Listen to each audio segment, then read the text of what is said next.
Hello? You're at the adverts. So don't turn off. Don't turn off because I've got some good stuff for you. First up, I'm going to talk about our sponsors. Kent CBD is our first sponsor. Now, CBD oil, as you know, has tremendous benefits, especially within mental health and physical health. Personally, I use it to help with my anxiety and my depression, but not only that, I also use it to help with the aches and pains of life in my joints, especially my ankles and my knees. But yeah, without CBD oil, I would have still been on my antidepressant tablets, which I'm no longer on. So, every cloud. And what we're going to do here at Granite Zero is we're going to give you 10% off everything from oil, muscle rub, jellies, bath salts, the lot. Yeah? Make sure you get in there. www.kentcbd.org. Put in the promo code GRANITE0 and get yourself 10% off. You are welcome. But also, if you're like me and you love a nice cup of coffee. Now, for me, I only drink one coffee, and that's Green Beret coffee. Now, I don't only drink it because it's out of this world fucking coffee, roast to order, grinded to whatever specific grind you want. But not only that, it's veteran owned and veteran run, which, hits me right in the feels. So make sure you check it out, Green Beret Coffee. Get yourself a nice cup of coffee. I drink it dark, just like my soul. Incredible stuff, incredible stuff. And what I'm going to give for you, I'm going to give you 10% off. So once you get to the checkout, once you've got all your coffee, your products, your apparel, whatever you need, get to the checkout and put in the promo code GZPodcast10 and get yourself 10% off. Courtesy of the Granite Zero podcast. You are welcome. Now, that's enough of me talking about this stuff. Back to the regular scheduled show. Check it out!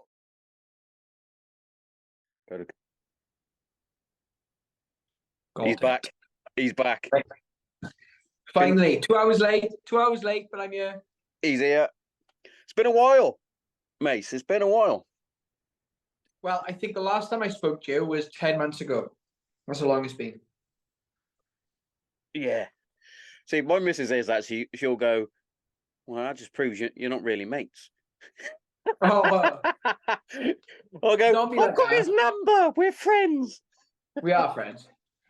I count you as a friend, Sean.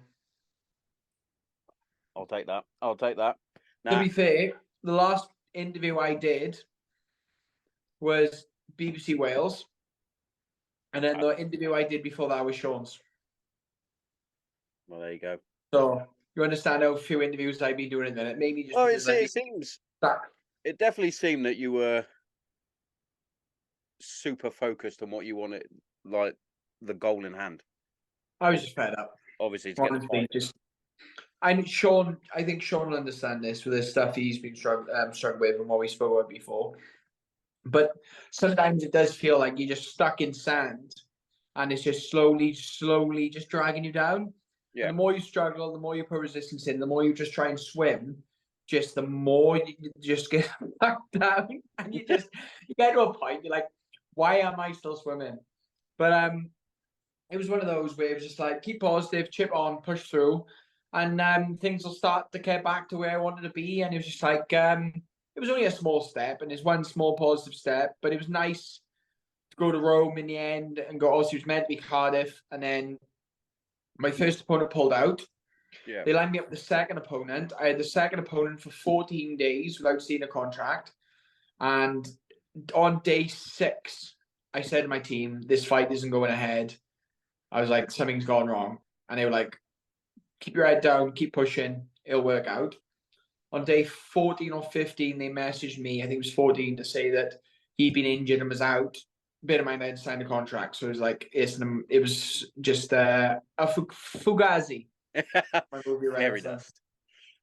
So that was nada, and then it was like, "Don't worry, we'll find you a new opponent." I said, "Mate," we're 10 days out. I was like, if you find me an opponent tomorrow, we're 10 days out. I was like, it's going to take you more than a day to find me a UFC caliber opponent to take on someone who's UFC caliber who's got 2 losses on their record against fucking beasts. Like, I was like, it's not gonna happen. And then I said, look, we just need to remove the date. I was like, my team's not happy. I was like, and he was like, we had a bit back and forth with my management team. And basically the easy of it was they basically just said, look, you just need to do what you're told, sort of thing. And I said, look, my last 2 fights in the UFC were 7-10 days notice. I was like, it got my end of my negotiation. It got the end of my contract, my negotiation period, because they wanted to hold off until my last fight to negotiate. Mainly because the UFC just want to hold pennies and pinch as much as they can, which, to be fair, is the business they're in, and it's fair enough for them. So then it got to that point, and they were like, just sort of trying to talk me down, and they were like, look, we'll hold you off. And I think what they were going to do was they're going to wait out my period, give me a sort of sit in the bench, and then what they do is they sign you on as a new fighter. So you're a new signing. So I would go back on less money than I was on for that fight. So where I should have been looking at like 18 and 18 or 20 and 20, they would have put me back on a 10 and 10 contract, which is less than I was on. And it was just one of those things where it was just like, that wasn't happening. And then they were looking at the Ultimate Fighter, and then that wasn't going to happen. And then they were looking at getting me another 2 fights on something else. And then I had surgery, and then they were looking at getting me another quick fight, and they were looking at something else. PFL was mentioned, and that was in discussions, and that didn't go anywhere. And then it got down to it, and I was like, look, just give me a fight. I was like, let's just fight. So I took less money to fight on a Cardiff card, and then even less money to fight on a Rome card. But I was literally just head down, ass up. I said to my coaching team, I said, look, I said, I just want to get enough money at the end of the year now just to cover the bills. Give you boys a little bit of money to help you out. Because as soon as they said Rome, a couple of my coaches like, look, one of my coaches is in the divorce process. Another one of the coaches is his wife's due anytime for a baby, and he's just going through a house buying. Another one of my coaches just buried his dad, and they were like, look, this isn't good time.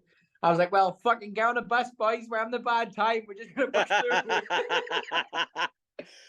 Sometimes you have to just, push I through know. that sort of shit, don't you? And that's what a lot of people don't realise, because a lot of people, I think we spoke about it before, probably on one of the first times we did the podcast. A lot of people see the glitz and the glamour of the fighter in terms of the highs of the wins, and then they've got Conor McGregor's they see. Yeah, that's exactly what I was going to say. They see the Conor McGregor, they see, well, even down to the fucking YouTube fighters now that seem to be raking it in. Doing the right things. Yeah, of course they are. I knocked it when I first saw it, the YouTube fighting, as well, but you can't knock people for making money.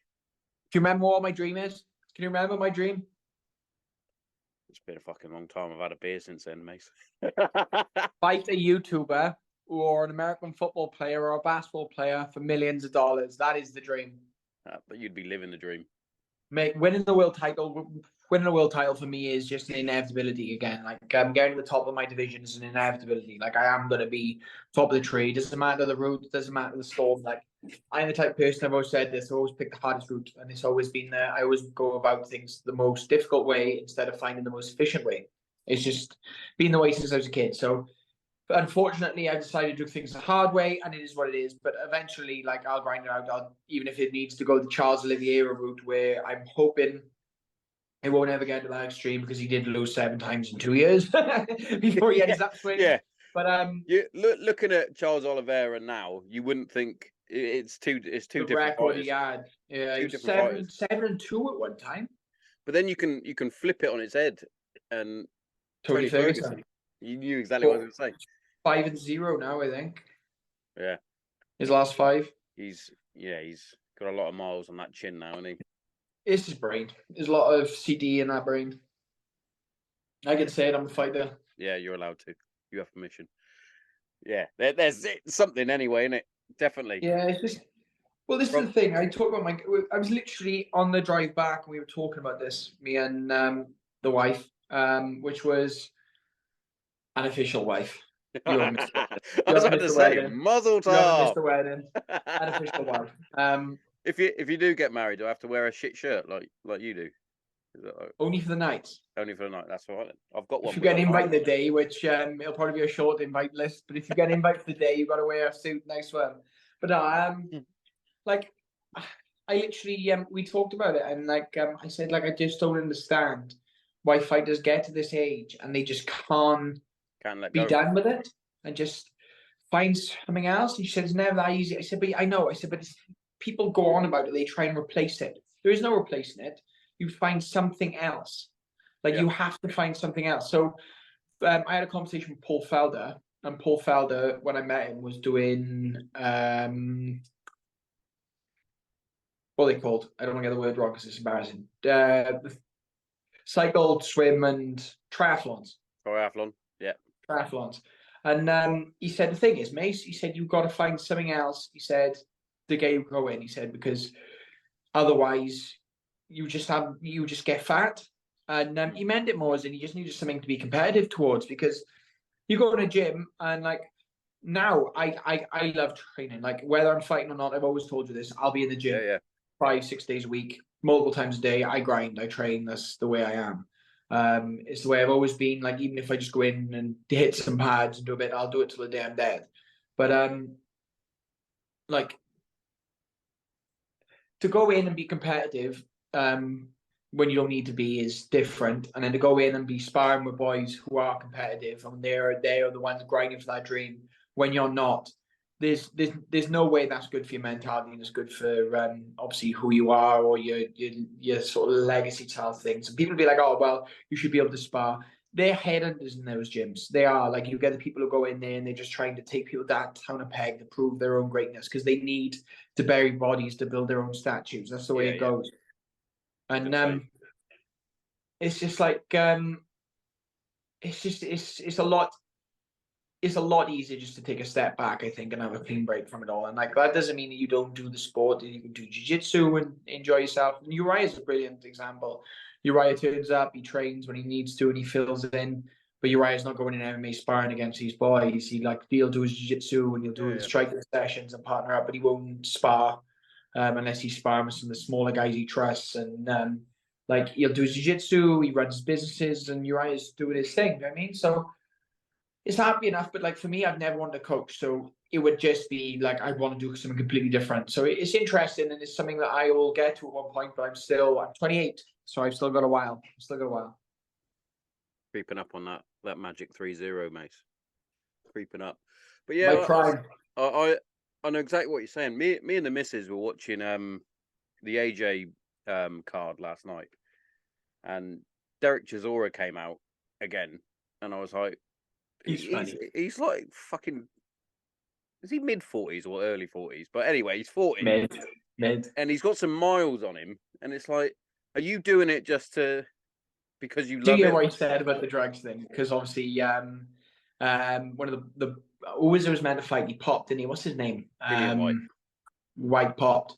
And he said, I stay away from those drugs unless I'm in Ibiza, and then I'm doing different types of drugs. I was like, you bastard, he's on Sky, do you know what I mean? It's just different kettles of fish. But then the opposite side of things, the glam, again, the boxing you don't see is, I will call him a friend of mine because I do really like him, and he trains like an absolute savage. And I wish all the best for him. And he's ground up from where he is. A Welsh boxer where I trained with before, Gav Gwynn, he was meant to fight on a Eddie Hearn card. And again, they pulled the rug out of him from under him last minute. His opponent was out. And it's just the money you spend in training camps and the prep and the stuff you put in for just to fall out from underneath you, especially when it's not your fault. It's just heartbreaking. It was one of the things I want to talk about was the Stephen Thompson thing. What's your views on that first? Stephen Thompson, Wonder Boy. You're gonna have to remind me. Of course, it's a deep thing. So basically, what happened is Stephen Thompson turned up to fight against it's a Brazilian, so you can understand why it annoys me. It's the guy. Remember the guy who was doing front flips in his fight and he lost? Oh, He's yeah, I know the guy, the yeah. guy and all the mad stuff at welterweight. Yeah. Him, I can never say his name, but against him. So he turned up. Stephen Thompson did his media, made weight, come in smack on the limit, 170 or 171. Yeah, yeah. And his opponent strolled in at 170, either 3 or 4. He was £3 over. So I don't know whether they know it. £3 over the 170 limit or £3 over the limit, which is 171. So I don't know whether he's 173 or 174. I think he was 173. So he failed weight. So either way, he's failed, isn't he? Yeah. So he turned up, failed weight. So they give you 2 hours to attempt to make weight. And he made no attempt to lose any more weight. He said he was done. That was him. And that's what he's coming in at. So they come back to him. So what they do is they offer you extra incentive. So the term is incentive, right? To fight. Yeah, yeah. And what they do is they'll give you 40% or 30%. I think it's 30% they give the fighter, and then 10% goes to charity of your opponent's purse. So it's show money, and then if they beat you, it's win money. So they come back and they said, no, he makes weight till the fight's off. So he said, no, he's not making weight. So Stephen Thompson said, well, I'm not fighting.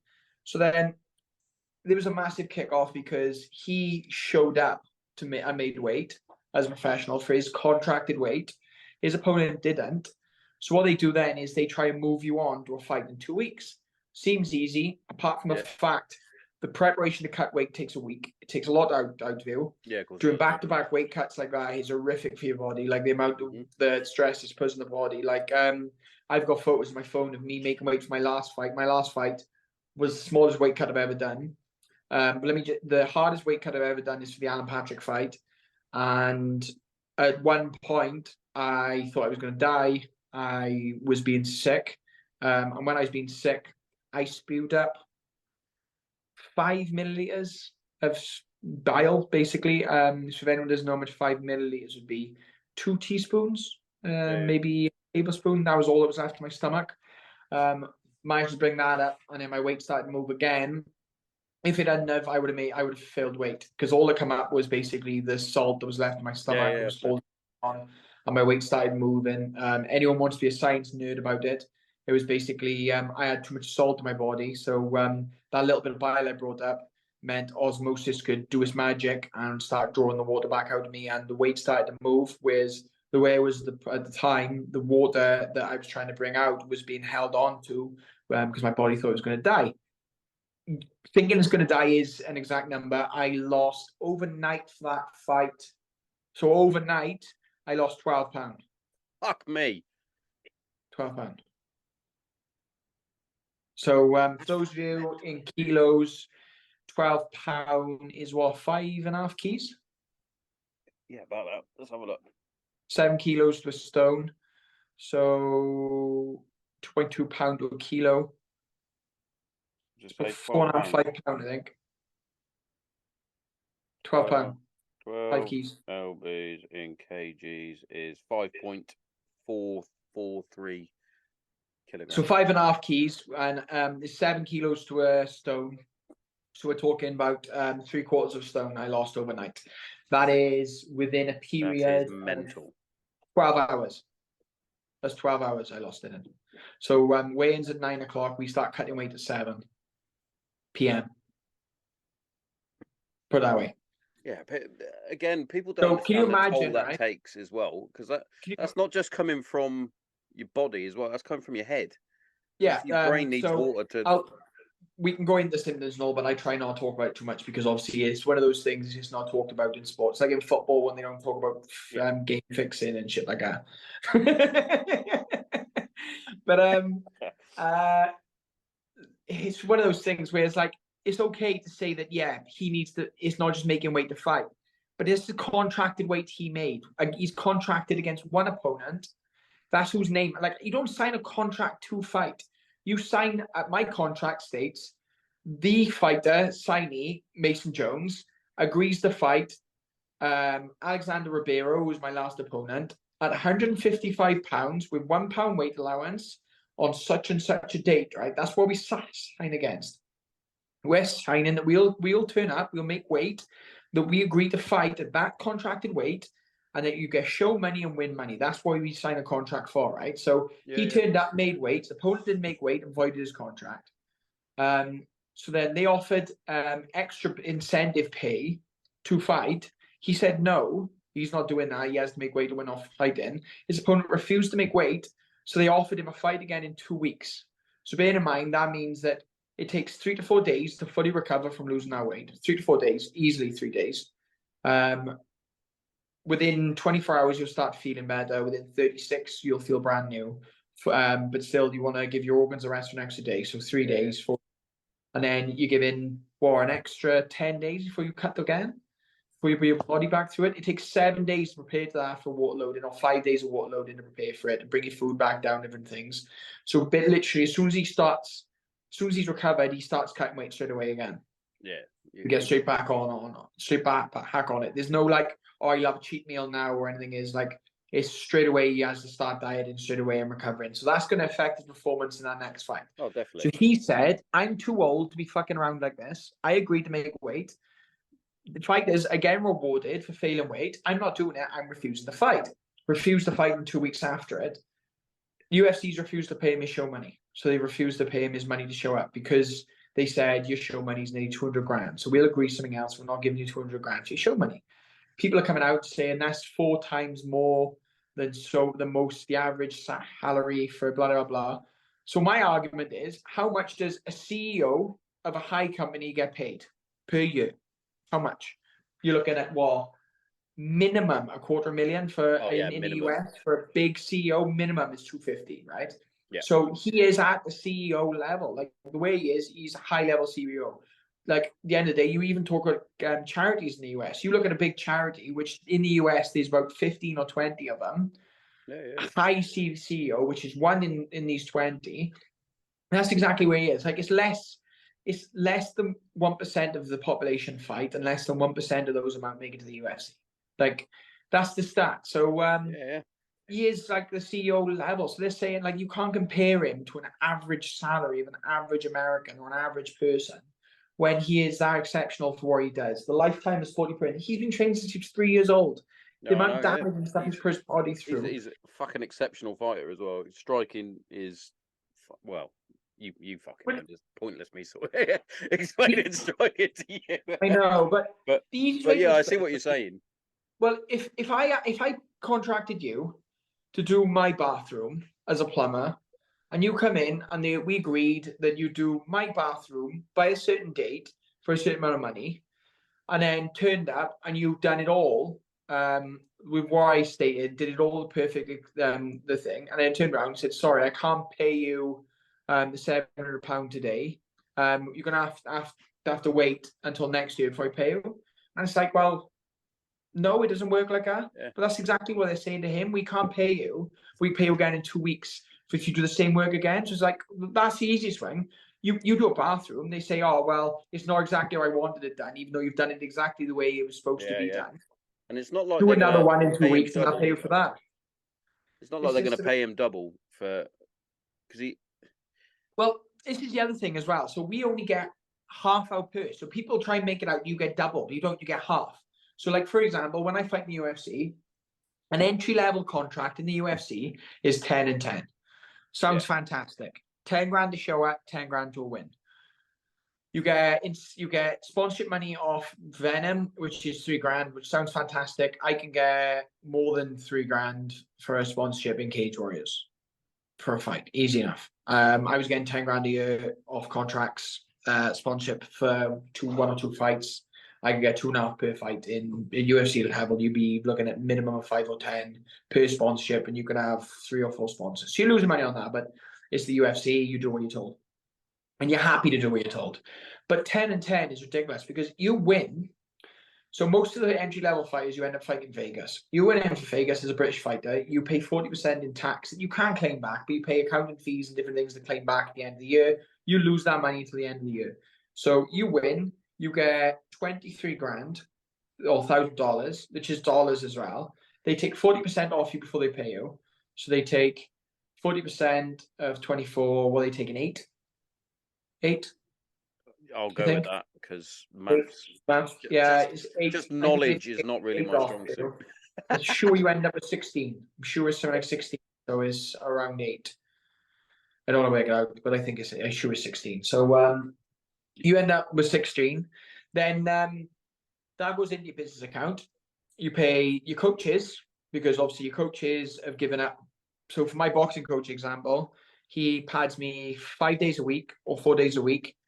Every morning I'll do an evening session with him, and if I need extra sparring, he'll come in along as well. So he's looking at six or seven sessions, which like people would be like, oh yeah, but they're only like an hour and a half sessions. That's fine. Privates, if I paid him for that private, would be minimum where I am in the world 30. If he was in the US, he'd be looking at 50 an hour.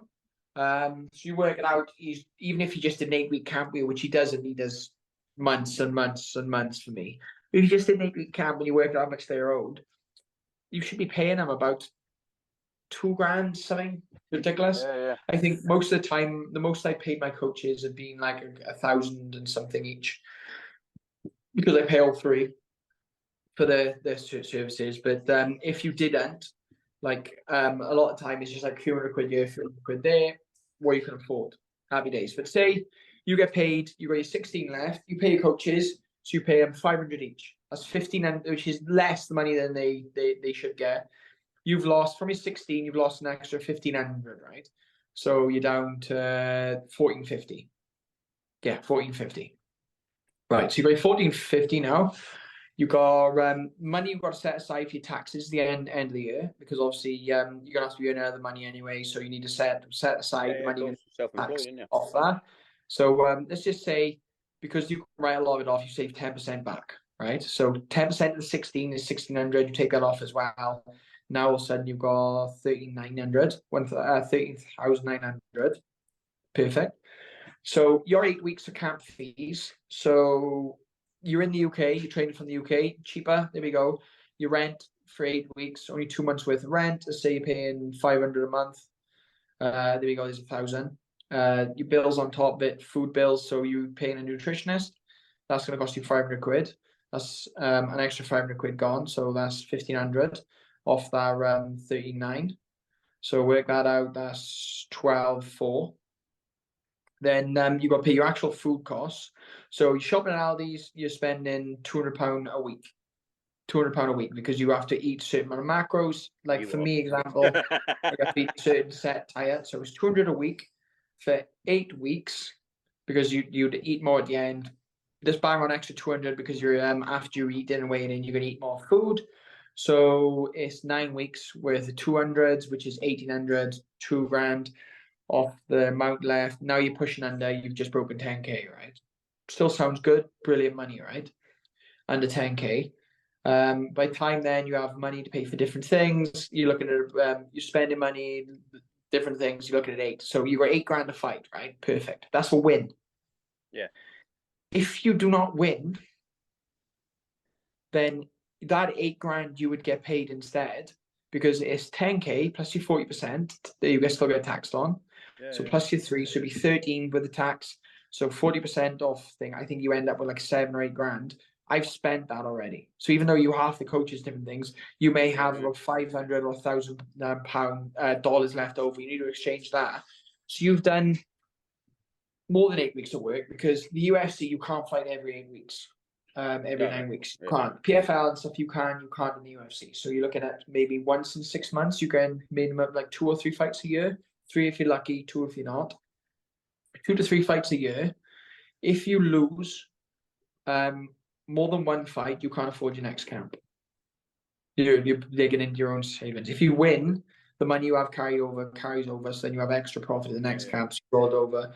But you're looking at, if you win, you're looking at about 5 or 6 grand worth of profit for a year for a fight. So you get 2 or 3 in a year, you look at 10 grand profit. That's 10 grand take home in the pocket after your expenses, but that doesn't include the time in between those camps.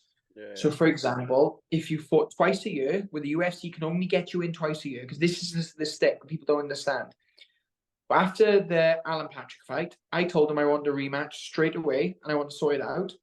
So they booked me for 3 months later. That time he missed the timestamp, so they pushed me back by another 8 weeks. another 2 months. That was 5 months. So I had 2 fights in that 12 months because they pushed me back. So it's 5 months. That isn't include injury time because also you get suspensions and stuff, and they can't look to rebook you until you get your suspension. So 2 fights a year, 52 weeks in a year. I need a calculator for this, but 52 weeks in a year. Let's say you give 10 weeks for each fight camp. It's easier for me to work out. That's 32 weeks you have left. Fucking math lesson, this mate. I know, 32 or 33 weeks you have in a year where you're not getting paid for.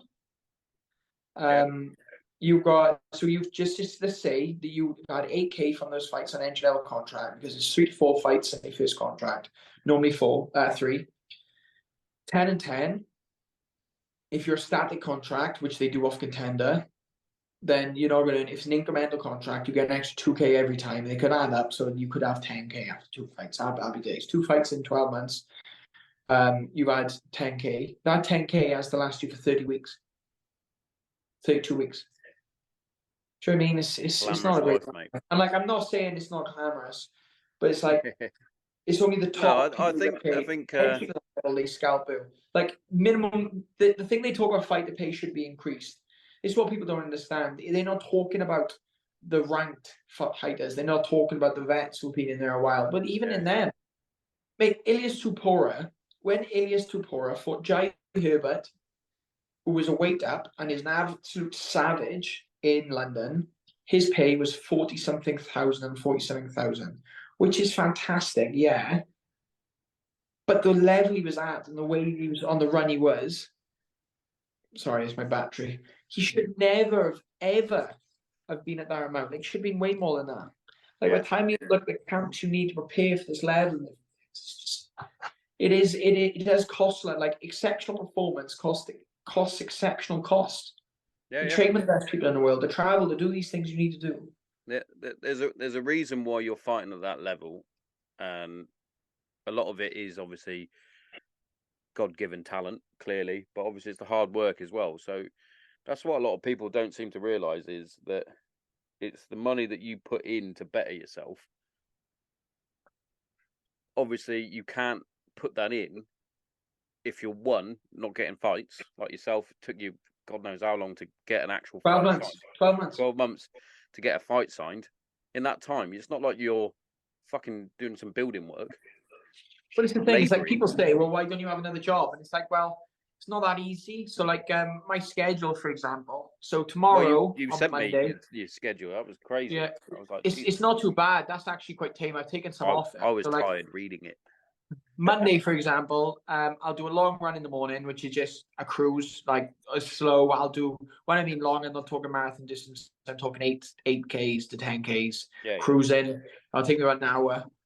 It's not a fast run. I just cruise. I come back, have some food. I normally try and run fat bastard. Have some breakfast, get ready, and then I have a Thai session booked in. I'll do my Muay Thai. Then I'll go from my Thai session to my jiu-jitsu session, my day session. Get that done. That's my 3, and then I'll do film study, or I'll do something in the night if I have a fight coming up. Usually I do, where I'm looking at studying, trying to improve my technique hours, whatever you need to do. And then I have the evening off because, again, I'm trying to rest and recover more than I am, mainly because I train Sundays a lot of the time. Tuesday then is my busy day.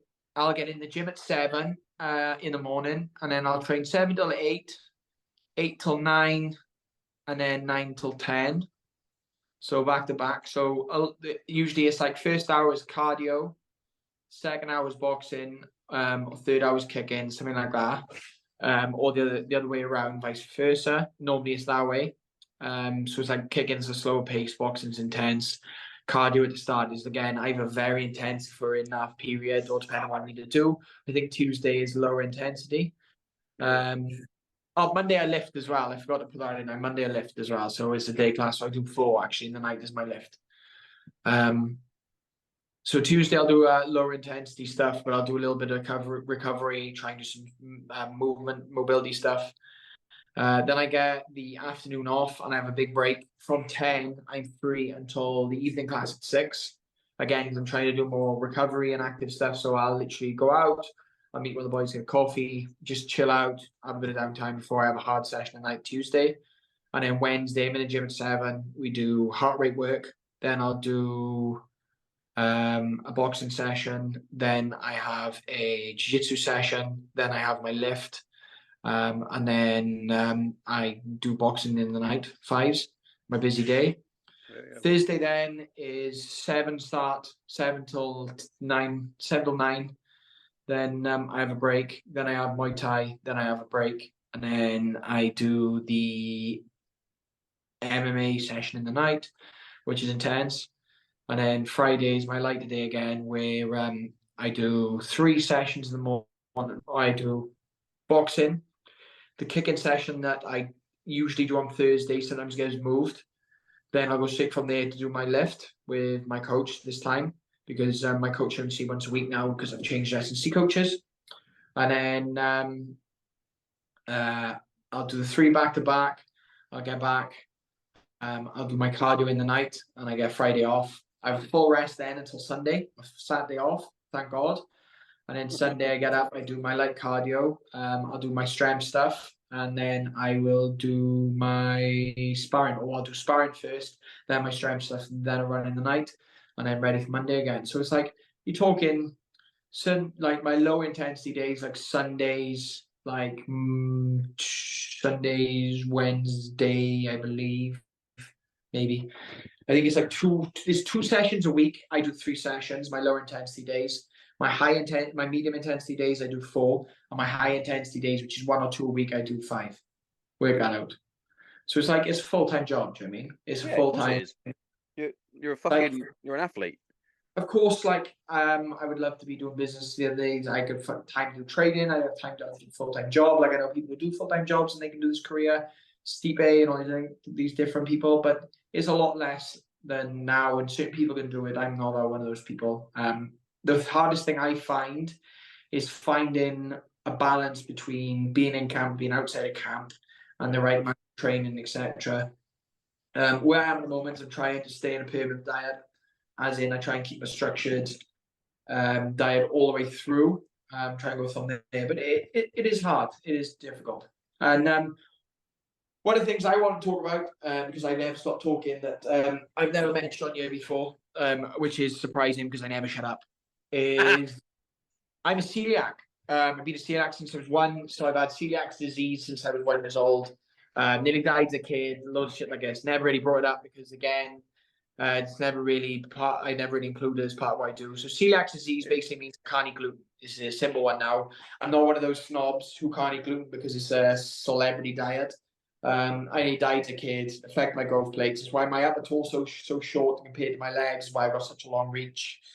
But it's like something that I dealt with for a long time and affects my weight cuts and different things differently, mainly because my stomach is that old as shit, as well as my immune disease.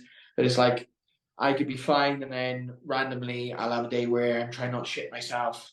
So I have to affect my training because I've literally had a day where I've literally got the shits all constantly. Yeah. I'm not going on a bender.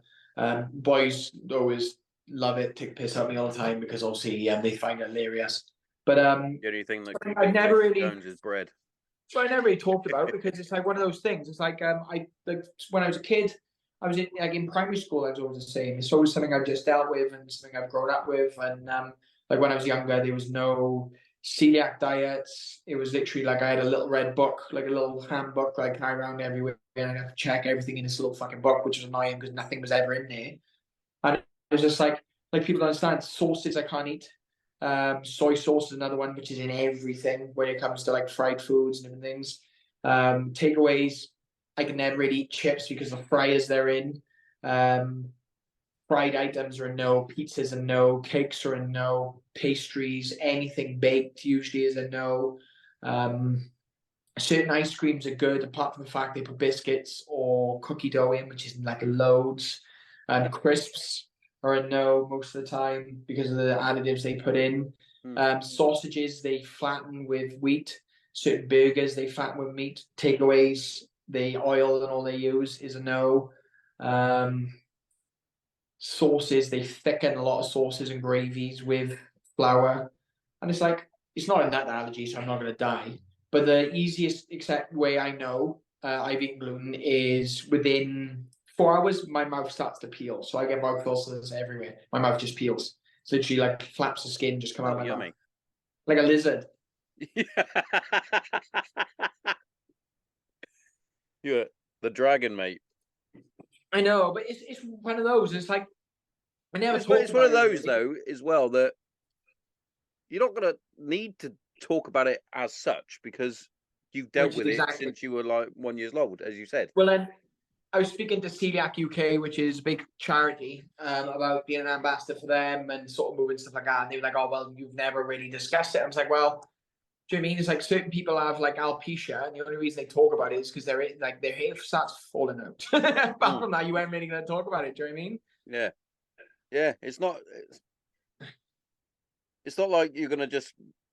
It's not like you're going to be in a conversation with someone just randomly and just go, "Oh, by the way, I'm a celiac. bread might kill me."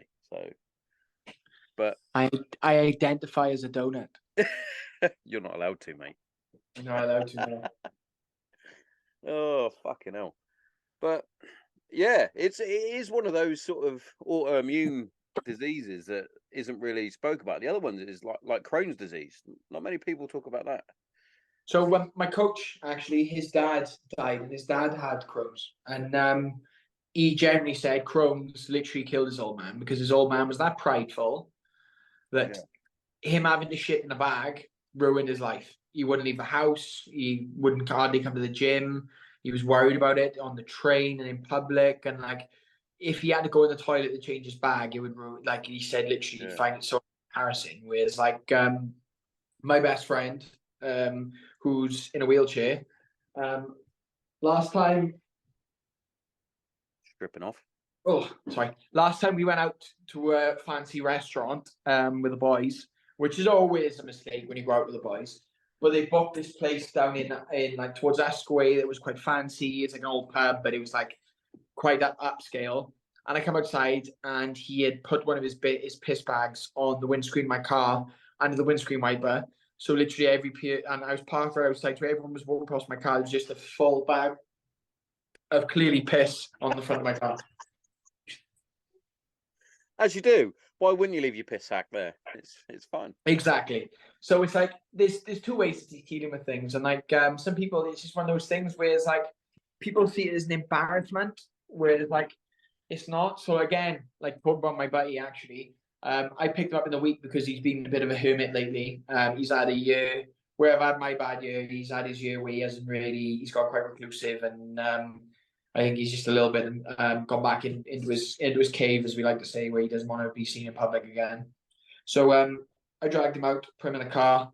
I was like, look, you got no excuse now because I bought the Honda CRV, so it literally I can get his wheelchair in the back fully up without having to take it apart.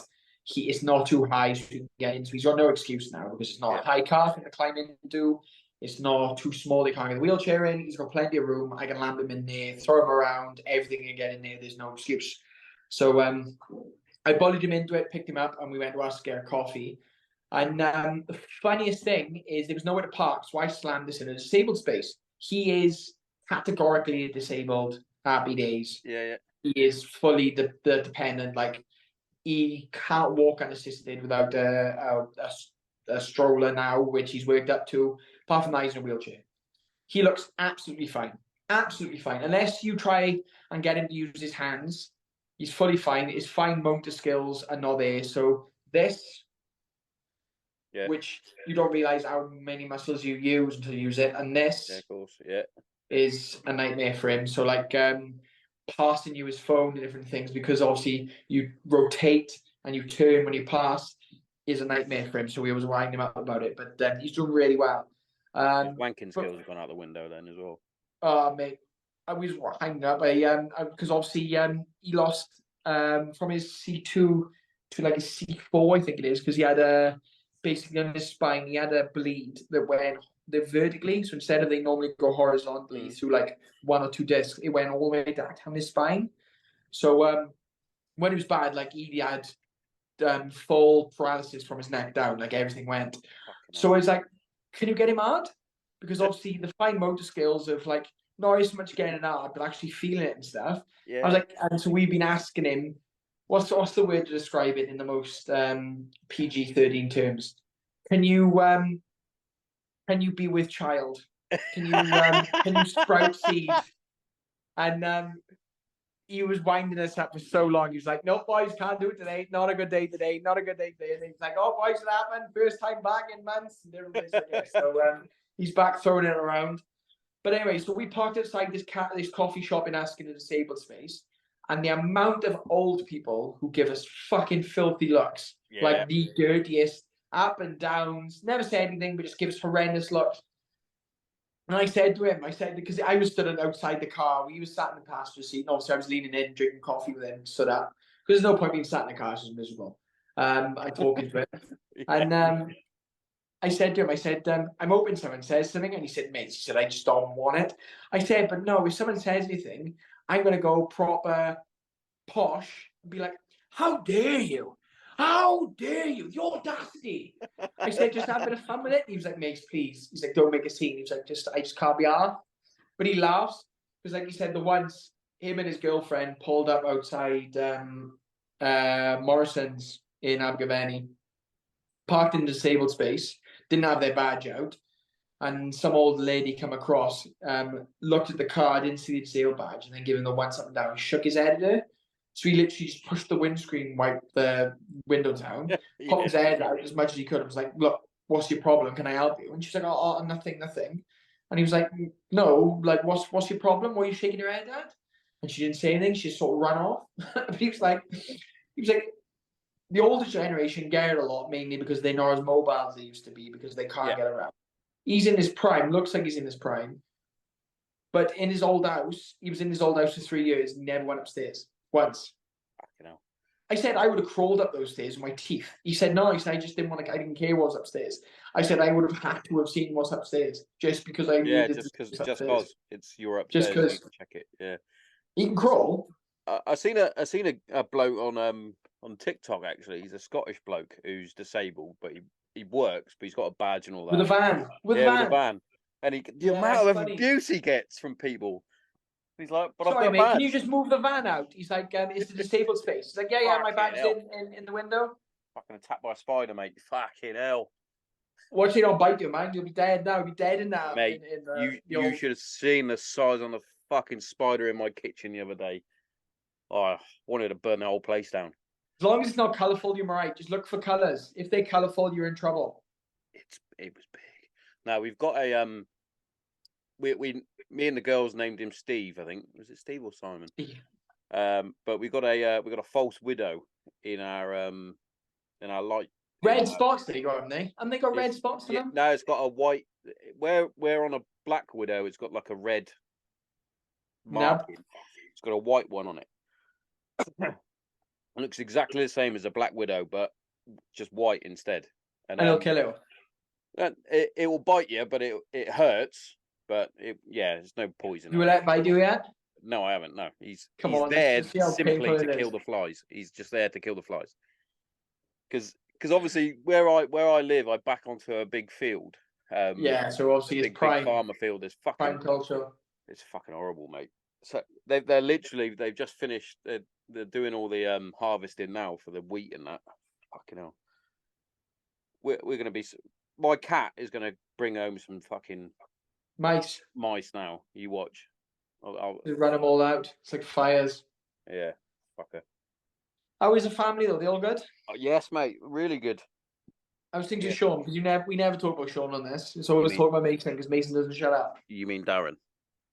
Oh, it's Darren. No, Sean. Yeah, Sean. Darren's your brother. Yeah, you. I'm talking about. Me?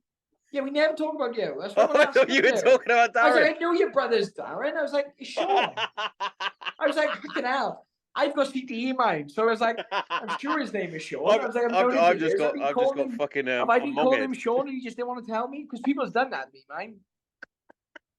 No, how are you? I talk about you in third person. Good. We never talk about you on these shows. I don't talk about your brother. Nobody needs to talk about me. Nobody's listening for me. Of course we are. How's things are you? And let's talk about you for a little bit. No, all good, mate. All good. Generally, all good. Taking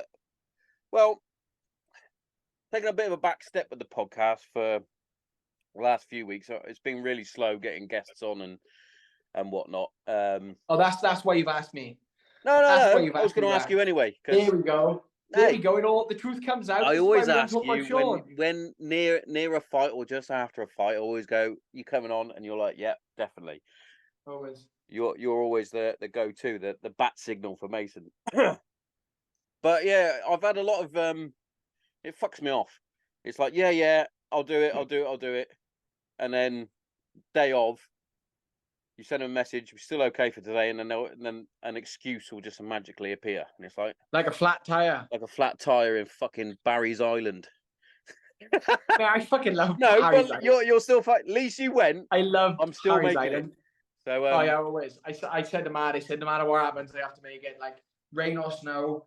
I try to avoid missing appointments. I hate doing it. I did it with I always do your podcast, and there's a group of boys from the US. I always do it, and the geeks. Oh yeah. And I let them down like twice in the trot, or I think it was like 3 times in a row for different things. Just unavoidable things. Like one of them, my sister's dog randomly decided it was going to try and die. Like to the extent of like all the vets were like, "You need to say goodbyes," and she was like a crying wreck and different things. Mate, the dog pulled through. They were literally like, "Look, the chances of her surviving are like 30%. We're going to give her enough drugs to just keep her comfortable. We're going to take her home, and she's going to have liver failure or kidney failure within the next 10 days. Jesus. Mate, that was like 9 months ago. She's put on weight. She's fine. They're like, brilliant. In all our cases, we've never seen a worse case than this. Like, we can help make her comfortable, but like, this is like, I think you need to come to terms with she's deaf. Like, this is definitely at the end. Like, everyone was crying. Mad's mum was crying, Mad's dad was crying, because obviously they're members of the family, do you know what I mean? Yeah, of course it is. She's not very old, like it's different. You know when they get like 8 or 9, they're not super old, but you think, fucking hell, that's for a big dog as well. Like 10 is the target. Yeah. Anything more than 10, you're like, Jesus is looking after these ones personally, do you know what I mean? Yeah. Well, Darren's dog has got to be. It's got to be 10, maybe coming into its 11 year, and he's got an Alaskan Malamute, which is fucking ginormous. Yeah, it's good runs. And yeah, he's still plodding along, but yeah, she was 2, so he's like, oh shit, like super young, like 2.5, and it was just like at that point, just like, do you know what I mean? Like it's just way too early, and they were like, look, she's definitely gonna go. And then we had this like week where it was like, oh my god, like this is gonna be terrible. And then it was like 10 days, they said. So it was like 10 days to 14 days. She's doing fantastic. The 3rd week was like, oh my god, like she's really doing well. And then the 4th week was like, what the fuck's happening? And they were like, just keep her doing what she's doing. And then she's had to put her weight back on. They're like, oh, she's fine. I was like, well, what do you turn? Yeah, superhuman. Get what that dog has and bottle it, because that could have killed COVID. You never know. But yeah, so the podcast has been a bit slow. Like it's been sort of either every 2 weeks at the minute. But a lot of my focus over the summer and just before the summer was obviously organising the football match. Yeah, how did that go? Yeah, the day itself was brilliant. The match didn't go our way. The organisation was a nightmare. No, the organisation was spot on because I fucking did it. But yeah, but was it a nightmare though? It was not as stressful as the first one I put on. Put it that way. You sort of worked out what you needed to do. Yeah, well, fucking by the end of it, the full-time whistle went, and it was as though there was like a release. I burst into tears. You blew your load on the field, did you? I did, yeah. Just literally, the final whistle went. We had to shake hands with the team and whatnot, and then all the lads were going into the changing room to get changed. I just fucking lay on the floor. I was fucking crying. Daughters came over to me and went, "What's the matter?" I went, "Oh, it's fucking happy tears." I went, "It's done. I've done it." And in the 2 games that we've done, we've raised it's just over $3,000 in the 2 games that we've put on. for Awesome. Rock to Recovery, which is good. And we've What charity was that for? but Rock to Recovery, this bad boy, yeah. Recovery. So Yeah, they specialise in helping veterans of the military, blue light services, deal with their stress. It's fucking brilliant cause, and they're not one of the massive ones that they're better than no. yeah, they're fucking spot on. And yeah, that sort of comes into a little sort of breaking news, you could say. I've sort of put bits out already, but 4th of May next year, Star Wars Day, is going to be May the 4th be with you. yeah, is going to be, well, we're calling it an away fixture. It's not, because I'm organising it with another bloke from Hereford, and we're actually putting on a game in Hereford, Awesome. which will be the Legends of Hereford football versus FC Granite Zero for. Well, if I'm around, mate, I'll come up and watch. And I hate football, so it'll be a pleasure Well, to come yeah, and watch. I know You you'll lot be get there. slammed around. I'll put your name on the programme as guest appearance. There we go.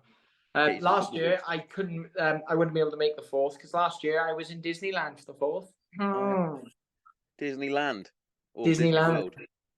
No, there's different ones in there. There's different ones. So it was just one of the Disneylands. Whereabouts? Magic Kingdom, Florida. Magic Kingdom for that one. So we were meant to be in Magic Kingdom for the 4th, but Star Wars World is in Magic Kingdom. All right. So they were all like, absolutely not, because apparently it was like queues. I think when we looked on the app, it said for the Star Wars ride on that day it was like 4.5 hour queue. It's fucking ridiculous, isn't it, when you think about it? And being Brits, we love a queue, but also Correct queuing. Figure something out. Why is it got to be 4 hours?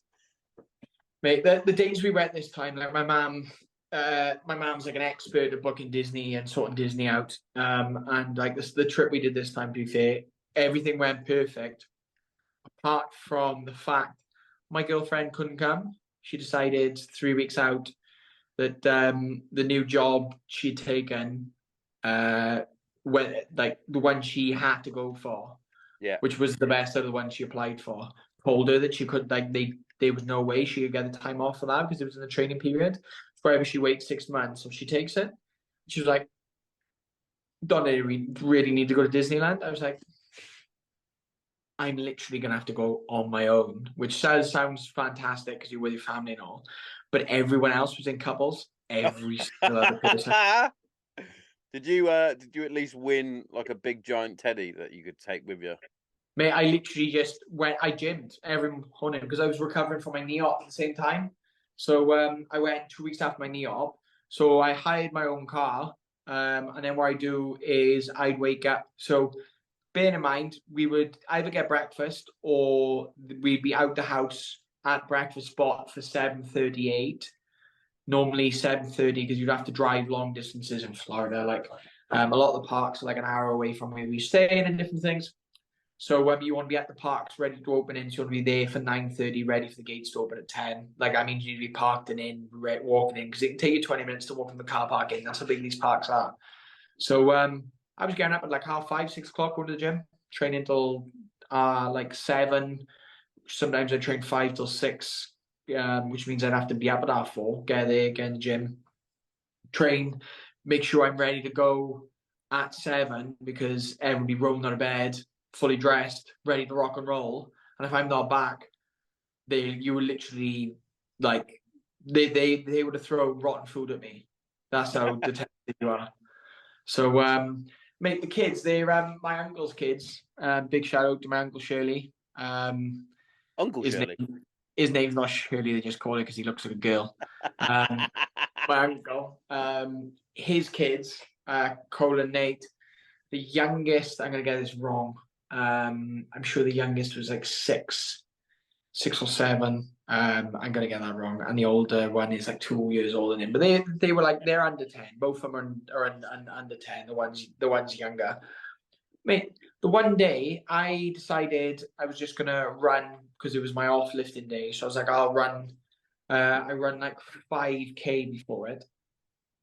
I lifted the day before, and then we walked. I think we worked out. We'd walked over 30 kilometers, just walking around the parks, standing in queues, walking around. We walked over 30 kilometers. Like, it was averaging, I think it was like 12 or 14 kilometers.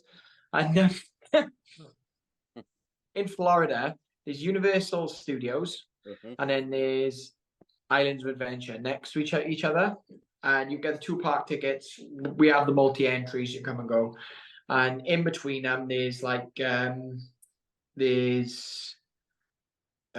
got the exact term. It's like a big bars, shopping, Planet Hollywood, all that stuff.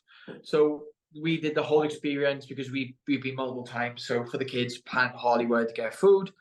Well, from where Planet Hollywood is to the car park, it is a stretch uphill, and if you walk it, it'll take you 20 minutes. Oof. With 10 or 15 minutes of that being at a slight gradient, but you're going uphill, right? Obviously, for the Americans, they don't do shit like this. It's always slight gradients like this. Well, we had... You lot are used to walking up hills anyway, ain't you? So. Yeah, exactly. So we had what I would call, as someone who visited Brazil, a tropic rainstorm at the time. They would call it a minor, was it a hurricane out there? Yeah. So literally, it's like, imagine someone just throwing a bucket of water out of the window and land on top of you, and it's just continuously coming down. It's like a waterfall going off. So we come out of Planet Hollywood, had this 15-20 minute walk. The youngest was sleeping like flat out, like eating his food, sat there laughing, led down and just went out. Like, I mean, catatonic out. So we come out, and he was literally hammering it down. So we said, "Oh, what are we going to do?" So I just laughed, scooped him up in my arms with me and my uncle, and was like, "Look, we'll just shuttle him. Like, we'll just literally shuttle him between us." Okay. So literally set off a power walk, because you don't want to be running and going up over and over tent. So I had my shirt off, because there's no point at that point covering his face. So at least, like, because none of us had jackets. It's like averaging about 20, 25 Florida degrees in the summer. So wrapped him up, so he was just like covering him, top off, literally like having a small short jog across, like, because you have to cross these bridges, you have to go all the way through, and like every time you start to lag, you'd pass him over.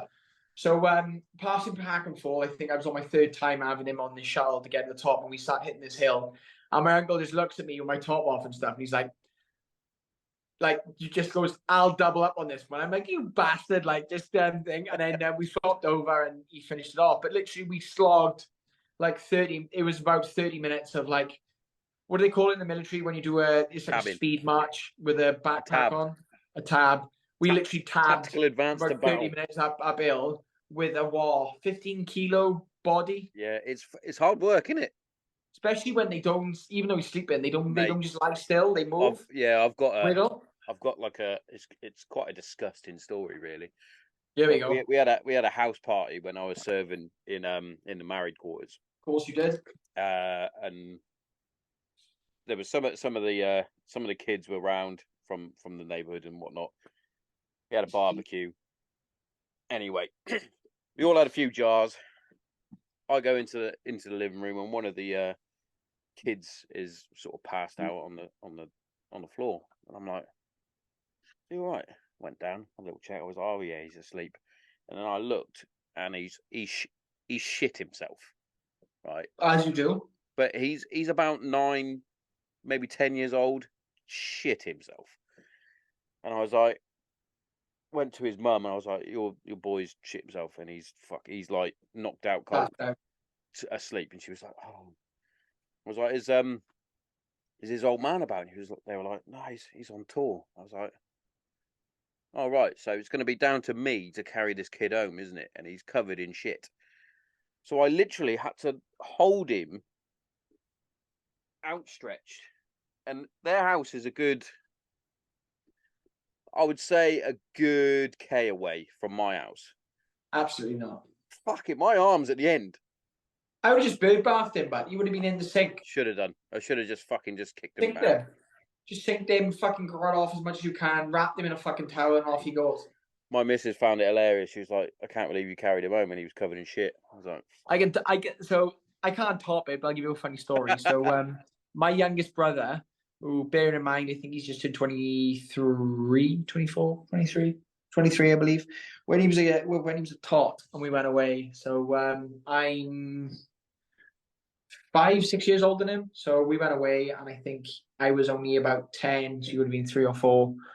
I think he was 3. He was coming up on 4, so it was 3. I was about 10.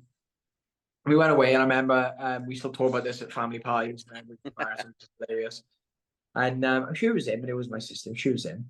And what happened is, it was like somewhere warm, and it was like the apartments were all upstairs, no elevators, all stairs, and it was old school. Like we were talking. I'm 28 now, so we're talking 18 years ago. Do you know what I mean? It was a track. So my dad had put the youngest on his shoulders because he was shattered while carrying up upstairs. When I was walking up, he's going, "Oh, it stinks in here, doesn't it?" And we was all like, "Oh, it's Spain, do you mean open drains?" Yeah, A yeah, joke. Always type. He's like, "Oh, it doesn't smell that bad this side." And he's like, "No, it stinks." Or like it stinks throughout Poundhurst, didn't it? And then kept going on. My brother had shit in his shit himself because he's like a 3, 4 year old at the time. yeah. And obviously it was like running over my dad's neck. So the reason he could smell it is because it was all over his neck.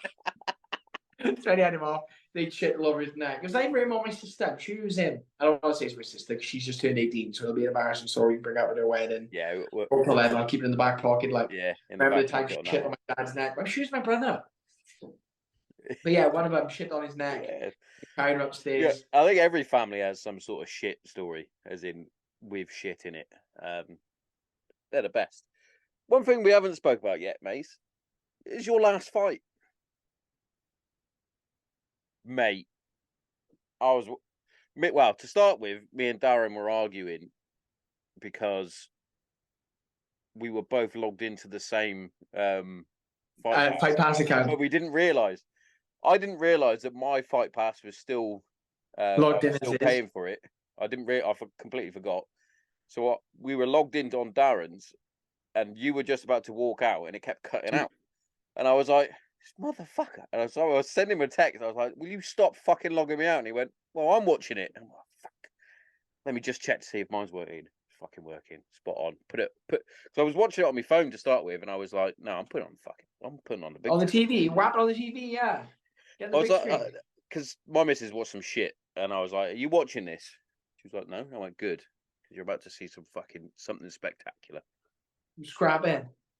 Yeah, but to be fair, she likes watching fights anyway. Yes. And she finds it hilarious because I get invested when I've Oh, got. mate, it's different when you know people. It's different. It's different. Yeah. I hate watching people I like. Yeah, and watching yourself. I think the last one I watched obviously was Nathaniel as well. Daniel as well. That was a brawl. It was a good fight. That Obviously, a good friend of mine, Andre, fought as well. Oh, great fight. What a brawl. Yeah. But yeah, watching yours, she's like, "You always get all nervous and sweaty." I'm like, "Shut up and just let me watch it." Just sit back and watch. Don't comment it. You barely broke a sweat, Mace. Well, he hit me twice. Was it just twice? Twice. I was watching him walk in, Once. and I think he took such a long walk out just so he could just be there. Oh no, he was a knob. Like I always say this because I think. So my boxing coach, old school as hell, very, very hard to get a reaction out of him because he's just super chilled, super relaxed. So Cage Warriors is a team bus. They do two team buses, one for the prelims, one for the main card. That ran from the hotel, the fighters' hotel, to the venue. So for the Italian fighters, they had their own lifts, etc. I think all the international fighters just go on the bus. So obviously we're on the bus with the Brazilian team. I'm very business orientated at this point. Is just literally eyes on the prize, no commenting, just get to work. So we come out the hotel just before 10 minutes for the bus to do to leave. Strolled straight across, out, straight towards the coach, straight on the coach. And then we were actually the first on the coach. As soon as they turned up, they banged the doors open. We walked straight in, sat towards the front, head down, and just chilled out. And all you can hear then is So I don't know if you've ever heard Brazilian music, but it's a bit like salsa with a bit of a beat to it. When I was in Brazil, all they say is it's literally just music, so girls can shake their ass to it. That's all it's for. It's twerky music, basically. Well, Not an issue. the Brazilians lot.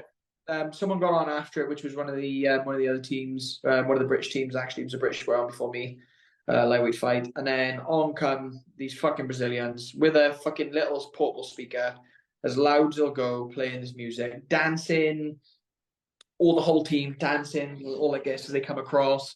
They're just trying to be a bad end. So they sat in the bus. It was a 20-minute journey. They played one song on repeat for 20 minutes, as loud as it would go. Was that their tactic to just piss you? They're just fucking knobs, but they're just knobs. My coach literally said, I'm going to get up and smash that speaker to smithereens. And he's like, look, don't worry about it. And one of my coaches, I'm going to smash him up instead. One of my coaches was like, oh, it's just false confidence. I said, look, let's just see if he dances on his way home. And they had a little bit of chuckle, didn't say anything. And then we got there, got off the bus. They all marched in. We walked in. It's a big aircraft hangar. It was like a big event center, but it's easy to explain. It'd be like a big aircraft hangar, split into 3 sections. So there's 2 curtains. So 2 walls, curtains, 3 areas. This area was all the Cage Warriors 8 section, with obviously the cage in, the VIP seating, the bench in, all things. Middle section had a tiny little doctor's office and media station, which is to do with the Cage Warriors staff. Then there was no one else in this entire section, which is the same size as the other one. And the 3rd section just had a curtained off area for warm-ups. Bearing in mind, it's all one room, so the sound echoes. We walked in, you could hear them all kicking off the music for when they kick the show off. You know, they play the AC/DC music and the da-na-na-na-na, bum-bum, all that's kicking off. You hear them all talking. So I literally just dropped my bags, went, am I fuck staying in here? Turned around, went and had a pee, and then went back outside. And we sat outside for 3 hours, just sat on the boards, chilling, talking to the guy who sets the cages up, chilling out. Just me, my boxing coach, my other coach on the phone to his missus and his ex-wife back home, just sorting some stuff out. And my other coach was just having a little wander around inside. And we sat there, chilled out for 3 hours, went back in, went to wrap up and get going. And they were like, oh, you're not fighting at 9 o'clock. And they were like, oh, sorry, but at 8 o'clock. And they was like, oh, you're not fighting until 10 now, definitely. So I went back outside till 9, with just my one coach. We went to go back in, and the doors were locked after when main card started, so we couldn't actually get back in. So we were literally like shaking the door handles. I didn't have nothing on. I just had literally just my just shorts and t-shirt on. My coach had his kit on and his band, but we were shaking the door handles. Like if we couldn't get in, we were having to go outside. The venue was quite warm as well. Go all the way around to the normal section and try and blag our way through. And then luckily enough, this was at 10 to 9. I shook one of the doors and a guy opened it, and he was doing his prayer. So he was doing his prayer towards Mecca at the time. Called to prayer, he rolled up the quiet area right next to the door that he just managed to open and everything, because otherwise it would have been a nightmare. But anyway, we got back in, wrapped up, started warmed up too early, so we just pushed through. So that was why I was sweating so much by the time I walked, because I warmed up, and then when I started to cool down, my legs started to lag a little bit. So I was like, oh, just keep going because I want to keep my feet moving. And then we walked out. I kept warming up. And then obviously when he was doing his extra long walk, I was literally shadowboxing with my coach and dancing around. And then they were like, right, it's your turn to walk. So I went out there and stood there in front of the things. Stood there now, and normally it's like the music will switch off, yours will switch on, and then you'll see the light where the camera turns on him. So I had my back to it, waiting till it kick off. 10 minutes, still haven't kicked in, so I'm looking to the left, and my buddy Jack stood there, sure, on his poster. So Jack's there on his poster with his Cage Warriors belt, sure. So I was laughing and pointing to him and thinking, oh, when they come on now, I'll point to Jack and they'll shout out. And then seen the guy come behind me, so I pointed to it, ready to walk, and obviously none of that was actually on camera. So they was like, right, your turn to walk. And I just stood there, kept doing my thing, because I never walk until the music drops. And they were like, you need to go. And I was like, yeah, fuck off. And they're like, yeah, you need to go. Just laughing because the coaches know as well. And they were like, and then they were quite chill to be fair. So then we went when the music dropped. went across, played the Beret and all, took my time, give some people some knuckle bumps and all, got in there, and then it's the worst part then and there when they introduced you and different things. But to be fair, it went quite quick. They did the introductions, and I got stuck in. So one of the things we worried about is he had three tools. He had, as Dan Hardy used to say, it's 3 tools to success. He had his big right hand that he would swing with a looping strike. He always loops it. He had a big left kick when he switches up the middle, like a body kick, straight body kick. And he had a big left kick to the head. And then warming up, my coach went and had a little spy on him in his warm-up area, and they were doing loads of flying knees. And because he did the whole what's his name? Masvidal thing, where he was down holding onto the cage before he started. I was like, oh, he's going to try and fly knee me. So I was like, look, I'll come out, I'll approach nice and calm, wave a touch of gloves off like I always do. And then if he comes flying out, I'm just going to boot him out of the air and get stuck straight in. And obviously he didn't. So we started nice and slow. We had one little clash where he caught me on top of the dome, actually, and he hit me enough that he put a big horn on my head. Like I had an elbow on. Oh, yeah. It's the only mark I had. And then the next exchange, we had a bit of a glancing blow again, right? Because I tried to oblique him, kick at the knee, and I threw a little bit too much into it. I should have been a bit more controlled, but I just wanted to obliterate him at that point. And I threw a bit too much into it. And then we had the little elbow exchange, and I was like, oh, I've had enough of this now. So I remember we hit the wrestling exchange, where I sort of swept the leg. I caught his feet, and we were working. The other thing he did, he threw a lot of triangles off his back. Took my time, controlled, pinned his feet, waited until I caught a time we had a little bit of relax, and I hit him with a nice shot, rolled him up, tried to pull him towards his back pockets, tipped him a little bit, stayed on top, hit him with some short strikes, rode him to, when he started going towards the cage, I hit him with one upward elbow, and I just felt him crumple, and I was like, oh, he's on his way now. And then I just started putting pressure on. Yeah. Actually, 2 criticisms my boxing coach gave me was when you started pouring it on him and you started to feel him break, he went and I literally sprinted halfway across the cage after him, literally like a hunting dog chasing someone. And they were like, look, you either should have chased him with a knee, which meant you would have gone up, which would have been your head was out of the range. And if you'd stopped and dropped the bomb, you would have been clear. Or I should have hounded and stayed in my stance and kept strict. But I was at that point, he was backpedaling that hard. I was like, I'm just going to keep it. I'm not going to give him any room. Harsh. And I was the second one was because I was throwing from the hips, and I was literally just pouring on through. I should have been going with my hips. So it should have been up, hook, straight. So you've been throwing the down and the up and the down and bodies with it. So you're just in your shell. So your shell, So it's something to improve on, but it didn't really matter. I just beat Smoker. Done 3 minutes, I think. Yeah. 3 minutes. Smashed. But all my last 3 Cage Warriors fights have been over with before 4 minutes. It does show that there's levels. It looked as though that he shouldn't have even been in there with you. That was just my opinion watching it. But what do I fucking know? One thing I did want to ask you, and I don't know if you're allowed to speak about it or not. Obviously, is it because you were actively fighting on the card that you didn't have your picture in that Walk of Fame? They don't like me. See, I said that. They don't like me. Because everybody else was on there, and I was like, what about Mason? And Darren said...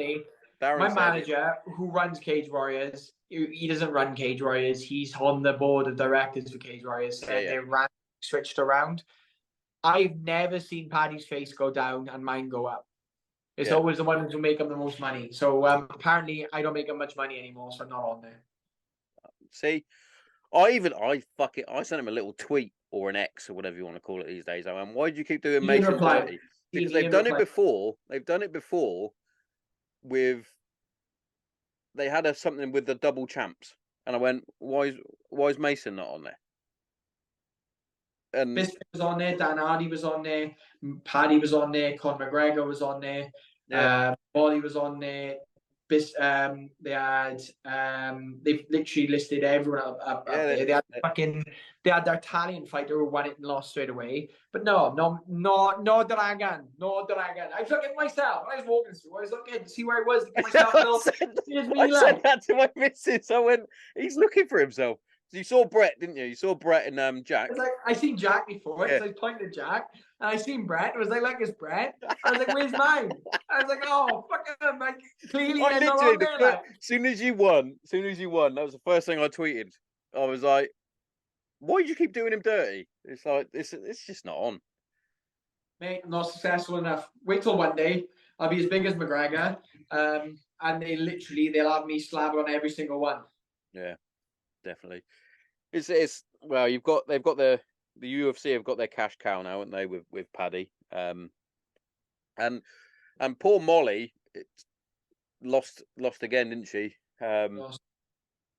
She's gone bad. That's gonna be a long time out, guys. Yeah, broke, wasn't it? Did she break it as well as tear the ligaments? Oh shit on it. Ligaments tear before it breaks. Look. Yeah. I know because before I went to Brazil back in the day, I fought a boy in a jiu-jitsu comp and he caught me. I was winning as well. There was 30 seconds left. It was a 7-minute match. 30 seconds left, and he caught me with this tricky, shitty little. It's shitty as well. It's got an elbow elevation armbar, so what you only do is they lock your hands in, they elbow elevate you. So I can't even do it on that one side. You literally just twist that. And literally, as he was twisting, I could just hear him pop. My one went, and he looked at me, and I was just literally going, no. And he popped another one, and I was still going, no. And then the third one, the elbow started lifting. He was looking at me like, I'm going to have to break it. And I just looked at him and was like, yeah, that's enough. And he just released it straight away. I was just like, fucking bastard. Tapped like 20 seconds to go, but I did tear 2 ligaments in my elbow. But you break it, you're tearing the ligaments. It's like it is different because making them pop is like when they stretch through a thing where they're making popping noises. Yeah, it's where they're starting to fray and tear. But fully detaching them is bad. Like that's surgery. Yeah. That's surgery and all sorts, isn't it? Yeah. Arm bars are bad for it, especially when you elevate, you straighten. You've got to try and compress when they arm lock you with solid. Obviously, judo 101 is arm barring. Like you think Rousey and stuff. Like Rousey trained at Jimmy Pedro's. Always trained with Jimmy. And Jimmy was well renowned for his arm bars, Juji Katamis. And Ronda was breaking everyone's arms for Juji Katamis. Breaking arms. But the easiest thing was just on there, grab onto your arm, and everyone was like, "Oh, it's easy." And it was like, "It's really not." Yeah, it's really not. Just don't let it grab your arm. Just different if you do it all the time, like you do the judo way. You understand as soon as it happens, you've got to be fucking gone because like you're either alligator roll or they're just going to snap shit. Because it's not like in judo they give you it's supposed to be 10 seconds now, right? And it's literally like. God, you know those? Have you ever seen those competitions where they get wang on their bars and they count 30 seconds? Like, if you think of the complete mirror opposite of that, that's how long the 10 seconds they give you. Like, it's supposed to be 10 seconds of work, right? You literally I've hit the floor before, grabbed the arm, and they've gone, mate, time, back up. And I'm like, how am I supposed to work in this time? Like, it's apparently. It's every judge or every referee would give it different depending on how much they like the jiu-jitsu, the newaza, which is jiu-jitsu point of view. But literally, you had to be as soon as you hit the floor, you had to be trying to break a limb instantly. If you had nothing and it was like a little relaxation, they'd stop it and get the action going again. So it's like they give you a second to work.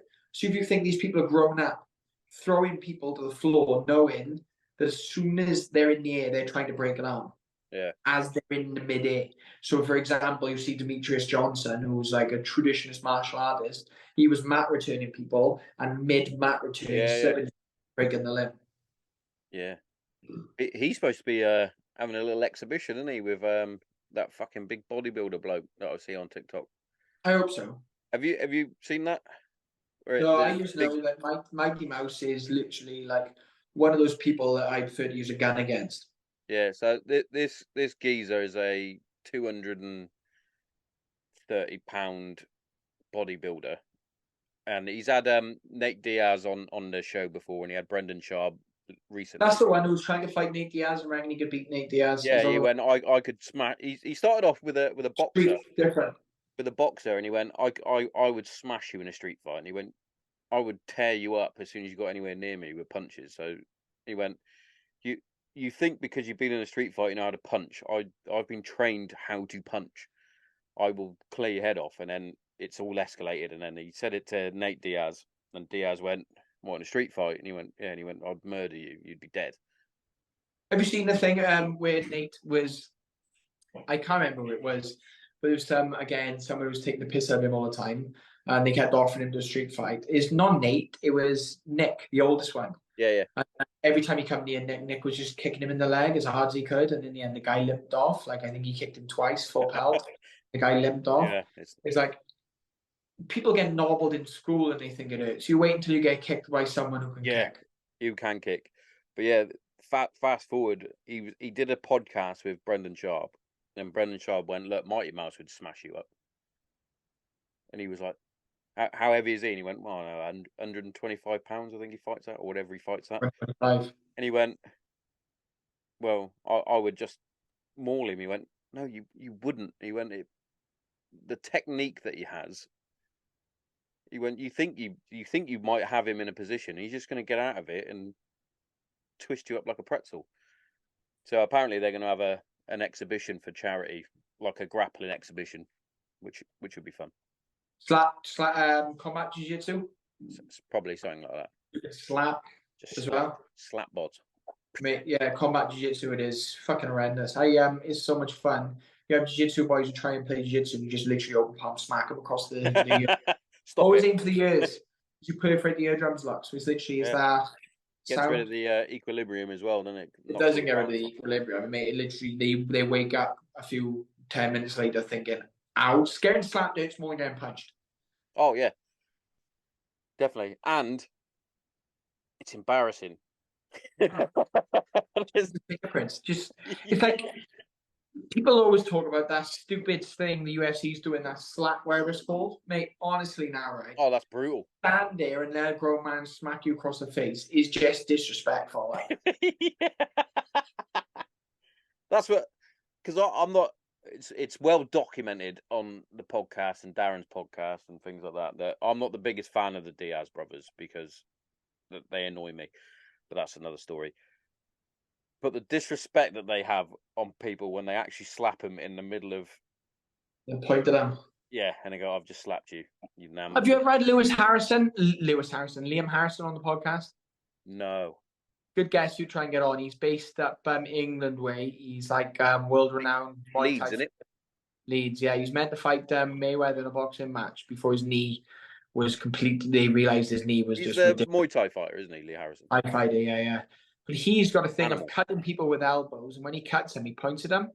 So like they'll be in an exchange, he'll cut them with an elbow, and then he'll just point where their face is literally dripping blood. And it's just the fact he's just pointing in your face because he's literally just pointing away. He's just split you open. It's like, I know I've been cut. I can feel it. There's warm running down my face. I know you don't need to point at me. Stop It's pointing so at cool. And I'm going to Yeah. have to do it. One day I'm going to do it, right? Because so far, every time I split someone, I'm just concentrating on hitting it as many times as I want. So like this Brazilian I fought, I actually reopened his eyelid. I split right across the eyelid. And if I'd known, I would have been, well, I wouldn't have because I was too busy smacking him. I just wanted him done at that point. You would just want him out there like smacking him. Dropping bombs, mate. If you watch the fight back, or you can watch it back, you can. If you watch it back on Fight Pass or YouTube, wherever it's on, you've got to look in the audience for Mad. You'll see her. I didn't notice her, but I'll have to have a look. You can hear her as well. She's the one screaming. Ah, how is she doing? Good, really good. Yeah, she's actually doing really well. She's upstairs sleeping. As soon as we got back, she was like, "I'm going to bed." I was like, "I can put you when I get in." She was like, "Don't take the piss." I was like, "I'm going to be a little bit."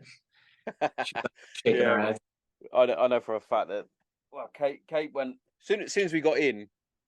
We were around the in-laws for dinner, and I went, "Look, I got to get back for 8. I got to set up and get ready for it." And then obviously you told me you were going to be late because life. It's just life. So I was in the living room just chilling out, playing on the Xbox. And she came. What you playing? Just FIFA. I've got the UFC on there. Not the UFC. That shit as well. Get some good games, man. Oh what? Baldur's Gate. Get Baldur's Gate. I've just completed Star Wars. If that counts. There we go. Completed that. Completed, mate. Baldur's Gate. I had to get a new one because my The original Xbox I got back in 2014, the big chunky black one. Yeah, the Xbox. The first Xbox One it was. Or the one. And it was a birthday present from Kate and the girls. And I had so many good games on there. I had Vikings Valhalla. I had Red Dead Redemption. The best. So it died. It just died on me. Just wouldn't turn on. The memories. I was like, oh, never mind. I in my head, I thought, never mind. I'm 36 years old. I don't need to be playing games. Fast forward to my birthday this year, they've bought me a new Xbox, but it's the new one where it doesn't hold discs. For memories. Yeah. So I've got these games, and I want to play these games, but now I have to re-buy them because you can't just download the app. It's like, this fucking take the piss. But I didn't know you can put discs in the new one. No, it's got no disc. Didn't know. Unless there's two different ones, there might be one where you can. No, I have no clue. Game sharing, they're trying to stop, and that's why they did it. They want to stop game sharing. Yeah. But Balder, apparently, mate. Apparently, and I never knew this, but apparently it's a rule: you can't buy yourself a PlayStation or an Xbox if you haven't worked in 12 months. Never knew that. Is that just a genuine rule, or just? I think that's just a relationship rule that my missus decided. But you're not allowed one. I'm not allowed one until I've actually paid off my credit card bills that I've racked up over the last 12 months. Someone in the head and get some monies.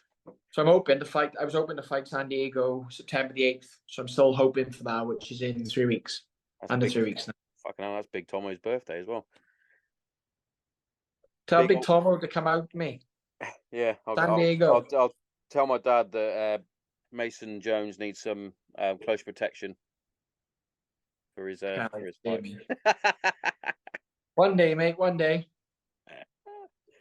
Spot on. I was going to say something, but yeah. So I was just playing about. Girls came in, said hello, went upstairs, got ready for bed. She came in and went, "Make me a brew." I was like, "All right, yeah, I'll make you a brew." She went, "Bring it upstairs." I was like, "Oh, you're going to be fast asleep then by the time I get in." Because she knows. She's like, "Who you got on tonight?" Oh, Mason. She went, "Oh." That little bastard doesn't stop speaking. She's like, "You guys just don't stop talking." And so I'm like, she doesn't say that. She never says that. She says she says he never stops speaking. That's why Mrs. says all the time. We can't take you anyway. You don't stop. No, it's awesome. I also I bit the bullet and got the actual the proper version of Zoom at the minute. So you paid for ages. I wasn't going to pay it. I was like, I'm 60 minutes and it kicks you out. Yeah, so it's 40 minutes, but then you have to wait 10 minutes to send a new link. You? Yeah, on the new one. I was it's annoying because I've had some guests lately that it was like getting into a really good deep sort of conversation, and then it comes up with the timer. You've got like less than a minute. I'm like, oh, we've got less than a minute, and it cuts out, and I'm like, send him a quick text. I'll be back in 10 minutes. It's just ruined the whole flow of the conversation. And then you get back on, and you're like, what were we talking about? Oh yeah, aliens or something. Aliens, one of those rabbit holes I try not to go down because I'll talk to you for days about it. There's so many stuff that I get lost in. Like, you do. What was I listening? Obviously, I listen to Rogan quite often. I was listening to the Fight Companion. Listen to it, look, because it's just too much for me. He's always too much, and I think the podcasts just go on a little bit too long because they go on for 3 hours, don't they? Well, the last two I listened to, and it's easy when I'm at work, so I'm in the office, so I just put it on while I'm just shut out while I'm tinkering about. The last two I listened to, the last three. So the Fight Companion with Eddie Bravo and Brock, fucking dickhead. Eddie Bravo and Brennan Sharp. That was 4 hours 10 minutes long. That's a long podcast. I don't even know how long we've been chatting. Mate, I remember we did the UFC watch party before, and that was I'm sure that was 3 hours. And I thought, fucking hell, this is a long old thing to be filming for, just to be live for that long. And Obviously we got there before. I remember we got there just as the sun was setting, and we was leaving when the sun was rising. That would be brilliant. You don't drink now, do you? So No. don't need to. Caffeine and edibles. Edibles, is it? Now and again when I'm not in camp. Only weak ones. I don't like the feeling of being intoxicated. Yeah. Just in case someone breaks Is my that door. to help relax? Because obviously, Just America, mate. San Diego, America. California. Oh, fair enough. Things I'd weak. say So 'cause your job is basically getting punched. that's relaxing now. Well, getting punched. No, the opposite. The act of punching. All right, the act of punching, yeah, The act of punching. Like, de-stressing. you've got to remember, mind, the whole thing with fight sports is to not get hit. Not to It's get hit. other people without getting hit. Yeah, I think there's You have your old James Bond moment as well, mine, where it's like you'll slip like 8 or 9 punches and kick someone perfectly. I had one the other day where I was sparring with Long Chris, because Kung Fu Chris, as I call him, or Chris Thomas, big shout out Chris, is 6'3", all leg, kicks very well for a Thai fighter. He kicks more like a Taekwondo karate guy. So for my fighter, he was perfect because he fights both stances the same as Chris does. Got some long range kicks and throws them from everywhere, long looping strikes, very good at his distance management. So I was playing peekaboo with him in and out. And I literally just lulled him in, and then I jabbed him, popped out, and hit him with the front leg. And I literally, I was slapping people. Yeah. Well, the disrespect when you slap someone with the part of your foot, and it's not even the power in it, because you're only pulling it and you're slapping them. But it's the fact, it's like, when you backhand someone and you like backhand, even if you pull it, like snap of it to make you rock someone. Well, you literally like rock them with a pulled kick because you just slapped them in the chin. And it's enough that it hurts. But it's more so like, you cheeky bastard. It's and when you have your old James Bond movement, I think I like timed it perfectly, like set him up, pulled. I'd already like set him, lulled him into the trap before it, and I caught him with it and just clattered him with it. Oh, it was funny. It was funny. It didn't help mine, because the next exchange after it, he clapped me back straight away, and I'd do the same sort of thing. I think he kicked me in the face, and I was like, "It's not funny when you do it." No, you don't do it. No, that's my thing, not your thing. The champ does it. There we go. Did you catch the YouTube boxing with No, I never watch him. I'm just a big fan of him because I want to do him. Yeah, I caught the highlights. Mate, with the fire sticks and stuff now, I understand why people watch them, because it's just so easy to watch them for free. Yeah, so I just watched the highlights in the morning. I was like, oh right. I didn't think Diaz was going to win, man, against Paul. Like people say, I didn't think he was going to win. No.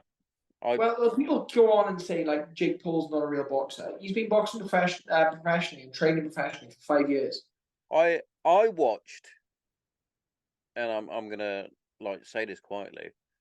I watched his little documentary that he's got on Netflix, Untold, with Jake Paul. I haven't seen it. And the amount of effort that he has actually put into being a boxer, you can't take that away from him. Yes, he is an actual boxer now. All the previous stuff that he did, YouTube, Disney, that's made his money, and now he's gone, right, I'm doing this. So if you had a kid, right, would you prefer him to do it the way I've done it and be 28, and after 12 months of inaction have people forget who you are? Or would you prefer to be Jake Paul, make their money, and then go into boxing and be fighting MMA fighters and different things rather than serious boxers? Yeah, probably the second. People don't understand. The striking system for MMA is different to boxing. Like, I'm an ex-pro boxer. Yeah. The striking system for MMA is completely different. Yeah. Not saying it doesn't cross. It yeah, because obviously you do that's why it's mixed martial arts, isn't it? Because you do everything, and you have to put things together to make it work. I think if you watch bare knuckle is a better striking background for MMA than boxing is, because the way they handle distance. Yeah. Because they handle distance like, that's why the MMA boys do really well in bare knuckle, because they deal with the long range, and then when they're in, they work hard, and then they get back out because you cannot stay in range in little gloves. In boxing gloves, you can sit in the pocket and do the fucking Mayweather. Well, the fucking Boom, glove boom, takes up boom, your head. boom, boom, boom, boom, boom. You can do all this. I saw You don't got to worry about getting kicked in the face. You Yeah. literally like banging left and right like a space fighter. You're wherever you need to be. That's why I listened to a thing with Mike Tyson, and he was talking about when McGregor did the fight against Mayweather, and he went, a lot of people underestimate what he just did by going 10 rounds with Mayweather because I don't know. because of I don't know. the difference Well- in striking. But that also being said, McGregor was a boxer. I don't. I just think Mayweather, right, is He's just making money now. the 1% of the 1%. Yeah. Like we said, is to get to the level. The same as boxing. He was the 1% of the 1% of the 1%. Like, there's a reason, like, well, people say he's like one of the greatest ever, and like it's unquestionable, done different things. But I just think he's so smart because I watched the fight against McGregor, and I watched his fight against one of the Paul brothers, whichever one he fought. Logan. Both of those fights was fixed. Yeah? Yeah, both of those fights were fixed. Like, I believe that McGregor was trying to knock Mayweather out. I don't believe Mayweather was trying to knock McGregor out. With the same with the Paul brothers. Whichever one it was, he cracked him and held him up. You don't do that. You don't do that. And you don't do it sparring. No. Without fighting. Yeah.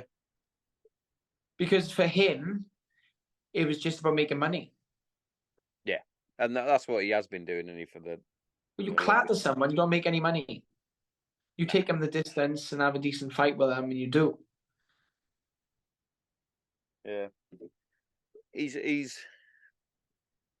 not an idiot, is he? A lot of people think he is. Yes, genius. But he's made that money. Made that money before he started making that money. He's smart with his best. But you don't get many world champion boxers who make smart investments. No, they usually piss it up the wall. Don't know what to do with it.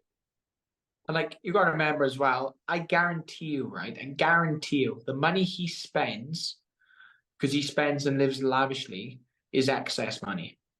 Yeah, that's the fuck you money that he's got. The fuck you money. That's exactly what Rogan says, isn't it? He says, I can do this stuff now because I've got fuck you money. And he's got endless supplies of fuck you money. What about Musk versus Zuckerberg? Well, mate, I'm a big Elon Musk fan. I love Elon Musk. I always have. I just think he's fucking really like smart guy. Zuckerberg's too young for him though. Zuckerberg's 38 and Elon Musk is 52. Zuckerberg he trains a bit, doesn't he? Obviously not. Zuckerberg does, yeah. He trains more than Musk does. Yeah. Big nerd fight. Yeah. Whether Elon can fight or not, I just think Zuckerberg wins. But I did like the thing that Elon put up about fight to pay. Anyone who advocates for fight to pay is a big thing. And like, I understand the UFC are in different wavelengths when it comes to other sports like football, American football, etc. Because basketball, any ball game really, is classy to an extent. Yeah. Classy to an extent. For some reason, MMA is always will be and is going to be classed as a blood sport, which is why it confuses me so much why they did this stupid slap thing the UFC did. Because all it does is just ties us back to those backyard games of fighting in a pub, they being savage and different things, and it confirms all the connections and all the annotations that people believe when they think of MMA, and it's just stupid, so stupid. Do you think there should be like a fighters union that they're trying to bring out? Do you think that should be a thing? Yes. Put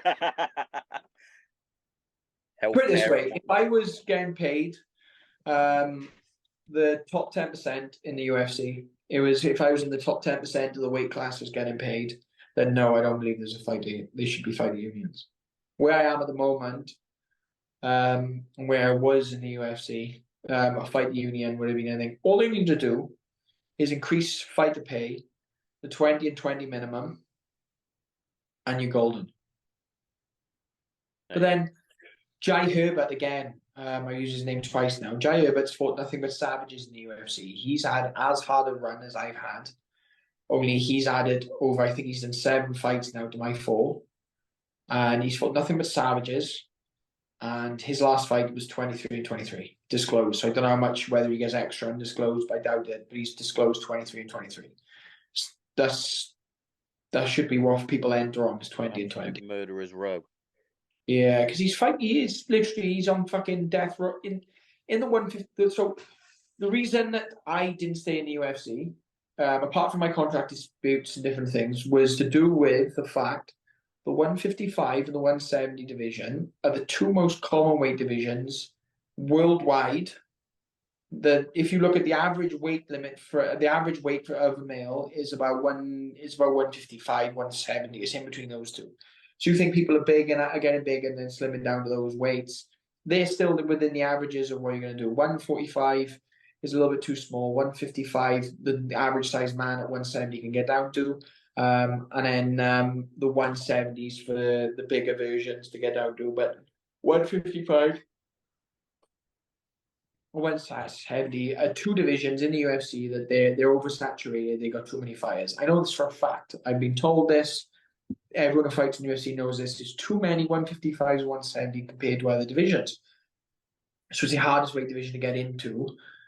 Not only is it the most saturated weight division, which means it's got the most in there, but 155 in the UFC is literally murder. Is literally murder row. Do you know what I mean? Like that is the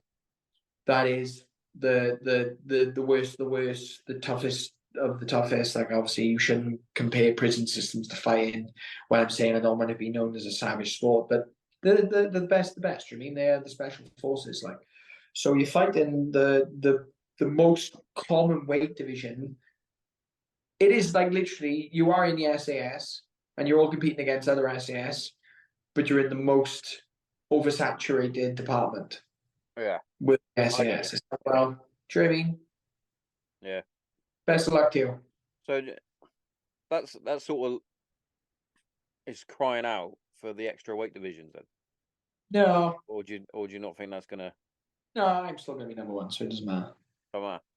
No, if they brought the 165 in, all they do is allow some of the 175s to come down, and some of the big 155s like Sage, Northcutt, Brees, McGee, who kill themselves to get into that right balance. 165. Yeah. But for me, 155 is perfect. I just need to get bigger at the weight I am. I still need to get bigger and cut more weight. They've changed my weight retention thing now. So before I used to cut around £10. So I used to do about 10% within 12 hours. There, obviously, I've done bigger, I've done smaller. Sorry. Now they want to do about 5% morning of, so they only want to do about 3 or 4 pound morning of, basically. Fair enough. Less. I'll take that one. And I think, mate, we're probably getting to that time where I keep yawning, I do. You keep yawning at me, and I'm going to start yawning, and then everyone's going to be watching and listening, going, "Fucking hell, he's got." I guess now this would be a 3-hour podcast. We'll just hear Sean doing the old man getting comfy in the chair, and off he goes. Like I can't sleep. I bet you're at our age now. Do you fall asleep like this now? Now you got kids. Yeah, all the time. Old man sleeping. Do you dad nap where your chin goes down, or do you granddad nap where your head goes back? I'm a mixture, depending on which sofa I'm in. See, my father-in-law, he's a napping king. He just sits there and he goes, and you can see him going, and his mouth's open. And then my missus turns into a horrible creature and starts putting like fucking horseradish in his mouth and stuff like that. Oh, that's too far. Let the man sleep. I'll tell her you said that. Mason told you to let your dad sleep. Don't tell her I said. as always, it's been a privilege. A pleasure. Some I'm would say an actually, honor. well, actually, I don't know how far away I'll be from you. What do you mean? I'm visiting me mum When? next week. Let's meet up for coffee then. Can't remember where she fucking lives. I think it's Carmarthenshire. I think she lives. That's 2 hours away from me. Yeah, I thought it was because it's about 2.5. You closer to me now. Yeah, she's about 2.5 Marvin. from Darren now. So yeah, Marvin is near Tenby-ish, I know. yeah, that's the one. Yeah, Marvin. Tell you what, before we actually finish up, I was watching this fucking TV series called Wolf on BBC. Everyone's gone on about that. Right, it wound me up for this soul thing where they were talking about it's set in Monmouthshire. Monmouthshire. Yeah, and then they were discussing that like he's a big copper from London and he used to work in Cardiff. And I was like, if he's working in Cardiff, why is he fucking patrolling in Monmouth? They do that a lot. They do they? Yeah. But they were Monmouth is making out yeah, like it an hour was. away. They were making out like it was like super close. Like that's still an hour's drive. Wow, 45 minutes you would do it. You would do it. My missus does the train. Down. She does the train from Newport because she's lazy and doesn't want to go on the early train because it's like she'd be hanging around in Cardiff for ages. But you get on a train. It's a 45-minute train trip from Abergavenny to Cardiff via Newport. So you go Abergavenny to Newport. You switch in Newport. You go on the Cardiff train, and it's a 10-minute trip. So it's 30 minutes from Abergavenny to I'm sure it is. Let me tell you. And Abergavenny is in Monmouthshire. Obviously, it's not only one part. But Abergavenny to Smashed Monmouth School for Boys in the Anglo Welsh Cup when I was a kid. good. Posh bastards. Smashed them. 42 minutes on the train. Yeah.